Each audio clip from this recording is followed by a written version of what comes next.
दोस्तों, भगवान गणेश जो कि बुद्धि के देवता है, सक्सेस के देवता है and most important good luck के देवता है।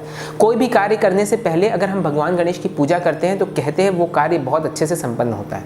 आपके घर में बड़े से बड़ा वास्तु दोष हो, आपको वास्तुशास्त्र स्पेशलिस्ट एक ही सलाह देता है कि आप अपने घर में भगवान गणेश की प्रतिमा रखें या फिर उनकी फोटो रखें, तो आपकी सारी चीज़ें जो है वो सही हो जाएगी। तो क्या कुछ है भगवान गणेश की प्रतिमा में या फिर उनकी पूजा में, इतनी ज़्यादा पॉजिटिविटी क्यों है, आइए समझते हैं। दोस्तों, कहते हैं कि कोई भी परिस्थिति को बदलने से पहले आपको अपने अंदर की मनस्थिति यानी कि आपका स्टेट ऑफ माइंड आपको बदलना ज़रूरी है।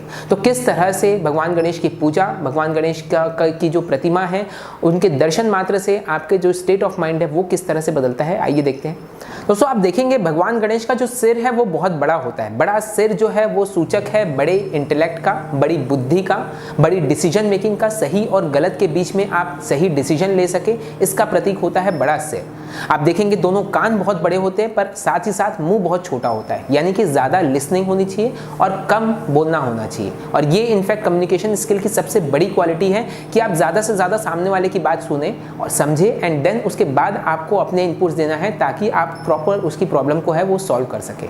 इसके अलावा आप नाक देखेंगे, नाक बहुत बड़ी है, जो सूंड उनकी बहुत बड़ी है। सूंड बड़ी होने से या फिर नाक बड़ी होने से मतलब क्या है कि दूर की चीज़ों को भांप लेना, उसको सूंघ लेना, चाहे वो अपॉर्चुनिटीज़ के फॉर्म में हो, चाहे वो थ्रेट के फॉर्म में हो, बड़ी से बड़ी थ्रेट हो, लेकिन अगर आप पहले से उस चीज़ को भांप लेते हैं तो आप प्रिकॉशनरी मेजर्स ले सकते हैं। सिमिलरली एक ऐसी अपॉर्चुनिटी जो फ्यूचर में आने वाली है उस चीज़ को भांप लेना, ये परिचायक है बड़ी सूंड का।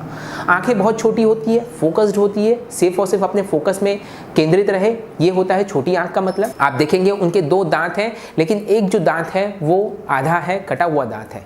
ये जो कटा हुआ दांत है दोस्तों, ये डेडिकेशन का प्रतीक है। ये आप अपनी जो भी कार्य आप हाथ में लेते हैं उसको आप कंप्लीट करें, इस चीज़ का प्रतीक है। आपने भगवान गणेश की स्टोरी सुनी होगी कि जब वो महाभारत लिख रहे थे, वेद व्यास जी महाभारत बोलते जा रहे थे और बहुत फास्ट बोल रहे थे, भगवान गणेश महाभारत को लिख रहे थे। बीच में ऐसा हुआ कि उनकी कलम टूट गई। अब कलम टूट गई तो फिर क्या उपाय है, उसके बाद उन्होंने अपना दांत को काटा और उस दांत से फिर बची हुई महाभारत उन्होंने लिखी। तो ये such type of dedication you must have for your work. जो भी काम कर रहे हैं आप, एक तो उसमें आपका डेडिकेशन रहना चाहिए, दूसरा वो काम किसी भी तरीके से हमको कंप्लीट करना है। ऐसा नहीं कि कोई काम हमने शुरू किया उसको आधे अधूरे में छोड़ दिया, ये आज की डेट में सबसे बड़ी प्रॉब्लम होती है। आप देखेंगे 4 हाथ होते हैं, एक हाथ में हमेशा हथियार होता है। आपकी जो भी बुराई है उस बुराइयों को काटने की कैपेबिलिटी वो हमेशा आप में होनी चाहिए। दूसरे हाथ में हमेशा कमल होता है। कमल जो है वो प्रतीक है कि आप कीचड़ में भी किस तरह से आप कमल की तरह खिल सकते हैं। अगर आपके आसपास बुराई है, नेगेटिविटीज़ है, बहुत लोग यही कंप्लेन करते हैं कि यार हमारे आसपास के लोग बहुत नेगेटिव है, बट स्टिल अगर आप में वो इच्छा शक्ति है तब आप फिर भी कमल की तरह खिल सकते हैं, आप फिर भी उस बीच में पॉजिटिव रह सकते हैं। तीसरा हाथ हमेशा ब्लेसिंग के लिए उठा रहता है, यानी कि सबका भला चाहो, सबके लिए वेल विशेस करो। और चौथा हाथ जो रहता है वो उसमें रहता है आपके लड्डू, मीठे फल, यानी कि जो आप इन सब चीज़ों से जो आपको फल मिलता है वो हमेशा मीठा रहेगा। भगवान गणेश का पेट बहुत बड़ा है। पेट बड़ा होने का मतलब है कि हर चीज़ को बचा लेना, चाहे वो हार हो चाहे वो जीत हो।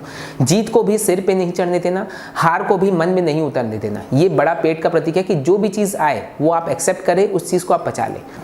आप उनके पैर देखेंगे तो एक पैर हमेशा ऊपर रहता है और एक पैर हमेशा ज़मीन में रहता है। आप कोई भी फोटो उठा के देख लीजिए, इसका मतलब है आप पैर ऊपर तो उठाइए, सक्सेस की तरफ आपके कदम तो रहने चाहिए, पर दूसरा पैर हमेशा ज़मीन में रहना चाहिए ताकि आप धड़ाम से ना गिर सके। आप देखेंगे भगवान गणेश के पास एक चूहा हमेशा रहता है, बहुत छोटा चूहा रहता है। ये चूहा जो प्रतीक है दोस्तों, ये इंद्रियों का प्रतीक होता है। चूहे की तरह हमारी इंद्रियां, जो हमारे सेंसेस है वो बहुत चंचल रहते हैं, जहाँ मन चाहे वहाँ पर भागते हैं। बट भगवान गणेश का जो है उस चूहे पे पूरी तरह से कंट्रोल रहता है। तो जो भी एक वाइज मैन रहता है उसका अपनी इंद्रियों पे कंट्रोल रहता है और उसके बदले में इंद्रियों को क्या मिलता है, उसके बदले में आप देखेंगे कि चूहे के हाथ में हमेशा लड्डू रहते हैं, यानी कि जो सुख सुविधा है वो अल्टीमेटली इंद्रियों को ही भोगना है, बट उसके लिए ज़रूरी है कि आपका एज अ इंडिविजुअल आपका कंट्रोल रहना चाहिए आपकी इंद्रियों पे और फोकस रहना चाहिए आपके लक्ष्य की तरफ। तो नेक्स्ट टाइम दोस्तों, जब भी आप भगवान गणेश का दर्शन करें या फिर उनकी पूजा करें तो इस भाव के साथ करें कि ये सारी क्वालिटीज़ आपके अंदर भी आ रही है और आपको सक्सेस की तरफ लेके जा रही है। आप सभी को एसेंट गेट एकेडमी और टीम एवर्डेमी की तरफ से गणेश चतुर्थी की बहुत बहुत शुभकामनाएं।